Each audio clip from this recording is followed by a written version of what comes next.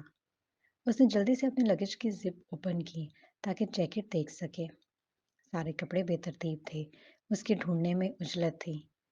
Jacket کی تلاش میں باقی کپڑے بھی باہر نکل آئے تھے۔ بلیک جیکٹ ملتے ہی اس نے باقی کپڑے اندر ٹھونسے، اس کی زپ بند کی۔ جیکٹ پہن کر وہ جلدی سے جلدی یہاں سے نکل جانا چاہتا تھا۔ وہ ابھی بھی سمجھ نہیں پایا تھا۔ اس 5 منٹ کے تناؤ نے اس کے دانتوں تک کو بھاری کر دیا تھا۔ وہ چل رہا تھا مگر بے سمت، اور بے سمت کی منزل نہیں ہوتی۔ وہ ادھر ادھر دیکھتا، محتاط انداز میں چل رہا تھا کہ کوئی اسے لوٹ کر نقصان نہ پہنچا دے۔ حیرت کی بات تھی، جو محض مزے کے لیے موت کو بھی دیکھنے کے لیے تیار تھا، آج وہ احتیاط برت رہا تھا۔ وہ کسی پرانی اسٹریٹ میں چلا گیا تھا۔ دو دو منزلاں قدرے پرانی بلڈنگز تھیں، اندھیرے سے ڈھکی۔ وہ ایک سیڑھی پر بیٹھ گیا تھا۔ اس نے دائیں بائیں دیکھ کر گردن موڑی اور اوپر جاتی سیڑھیوں کو دیکھا۔ آخری سیڑھیاں اندھیرے میں ڈوبی ہوئی تھیں۔ یہ رات ختم کیوں نہیں ہو رہی؟ اس نے جھنجھلا کر اپنی بند مٹھیوں میں پھونک ماری۔ سردی کو دور کرنے کا اس سے بہتر اور کوئی طریقہ نہیں تھا۔ سکڑتے ہوئے اس نے جنگلے سے سر ٹکا دیا تھا۔ اس کو گرینی اور فلس بھی یاد آئی تھی، اور سنابل بھی، لیکن اس کی بھویں سکڑی تھی۔ تمہاری وجہ سے آج میں یہاں ہوں۔ وہ اس کی برائیوں میں غلطہ کب سویا، اسے پتہ ہی نہیں چلا۔ یہ اس کی شاہانہ زندگی کی پہلی تکلیف دہ رات تھی۔ آوازیں تھی کہ بڑھتی چلی جا رہی تھی۔ چہرے پر روشنی پڑنے سے اس کے پپوٹے ہلے تھے۔ صبح کی روشنی میں اس کی آنکھیں چندھیا رہی تھیں۔ آنکھوں پر ہاتھ رکھتے بمشکل ان کو کھولتے، چندھیائی آنکھوں کی رگڑتے اس نے چمک کو دیکھا تھا۔ منظر واضح ہونے پر وہ سیدھا ہوتے ہوئے منہ پر ہاتھ پھیرتے اس نے سب طرف نظر گھمائی تھی۔ ہرنے میں ہلکی سی تکلیف ہو رہی تھی۔ اس کا جسم اکڑ پڑا تھا۔ دو لوگ سیڑھیاں اترتے اس پر سرسری نگاہ ڈال کر آگے نکل گئے تھے۔ سب مصروف تھے، بس وہی ویلا تھا، اور کنگلا بھی۔ عیسیٰ نے اپنی ٹانگوں پر مساج کرتے پہلے دائیں اور بائیں ٹانگ کو سیدھا کیا۔ سیڑھیوں سے اترنے والا تیسرا شخص گہری نظروں سے اس کا جائزہ لیتا آگے ہوا، پھر رک کر پیچھے مڑ کر دیکھا۔ عیسیٰ اسے ہی دیکھ رہا تھا۔ تبھی وہ اس کے قریب آیا۔ اس کی نظر اس کے سامنے سامان پر ٹکی۔ لگتا ہے مسافر ہے، اور لگ بھی فرنگی رہا ہے۔ وہ بات کرنے سے ڈر رہا تھا۔ ہم کو انگلش نہیں آتا ہے، اور اسے اردو نہیں آتا ہوگا۔ تمہیں رہائش چاہیے؟ اس کے سامان پر نظر ڈالتا اشارے سے بولا۔ عیسیٰ نے ہاں میں گردن ہلائی۔ اوکے، کتنا دے سکتا ہے؟ اس نے 2 انگلیوں کے اشارے سے پوچھا۔ تم آنر ہو؟ عیسیٰ نے پوچھا۔ نہیں، پر میں تمہارا فکس کروا سکتا ہوں، 120۔ عیسیٰ نے اپنی رینج بتائی۔ تم مذاق تو نہیں کر رہا تھا؟ وہ بندہ ہنسا تھا۔ نہیں، عیسیٰ نے سنجیدگی سے کہا۔ اچھا، میں پتہ کر کے آتا ہے کہ میڈم کتنے پر مانتا ہے۔ اس کو اپنی کمیشن کی فکر تھی۔ تھوڑی دیر بعد وہ دوڑ کر آیا تھا۔ میڈم کہتا ہے 160 سے کم نہیں لینا۔ اچھا۔ عیسیٰ سانس بھرتا اٹھا اور اسی سیڑھیوں کے دائیں طرف بنے دروازے کے اندر جانے لگا۔ یار کیا کر رہا ہے؟ اندر کیوں جا رہا ہے؟ وہ بندہ بھول کر ذرا گھبرا کر اردو میں بولا۔ بات کرنے، عیسیٰ نے جواب دیا۔ قادر کو ہوستا ہوا مقابل کو اردو آتا ہے۔ یار بات تو ہو گیا، تم پیسہ نہیں دو گے، حساب پڑتا تو جاؤ۔ وہ اس کی بات انسنی کرتا اندر چلا گیا، اور پھر اپنی مطلوبہ رقم سے بھی نیچے وہ منوا کر باہر نکلا تھا۔ تم ہوشیار ہے؟ میں قادر۔ اب کچھ پیسے مجھے دو، ہم نے تمہارا رہائش کروایا۔ میں نے اپنا کام خود کیا ہے۔ کہتے ہی وہ سیڑھیاں عبور کر گیا۔ قادر منہ ٹیڑھا کر کے اس کے پیچھے ہوا۔ وہ فرنگی نہیں تھا، قادر اتنا جان گیا تھا۔ 13 سیڑھیاں عبور کرتے ہی بایاں لکڑی کا دروازہ کھولا تو اس کا منہ بھی کھل گیا۔ 12 بائی 8 کا کمرہ، زمین پر 7 بستر لگے ہوئے تھے۔ اب 8واں اس کا ہوگا۔ نظروں کے سامنے ہی چوکھٹ تھی جہاں کچن جھلک رہا تھا۔ اندر گھستے ہی بائیں سائڈ پر بے ترتیب جوتے پڑے تھے، جن کی مہربانی سے براؤن کارپٹ سیاہ ہو چکا تھا۔ اس کے ہونٹ خود بخود نیچے کی طرف کھنچ گئے تھے۔ 2 لوگ بستر میں ہی اجڑے بال لیے اسے دیکھ رہے تھے۔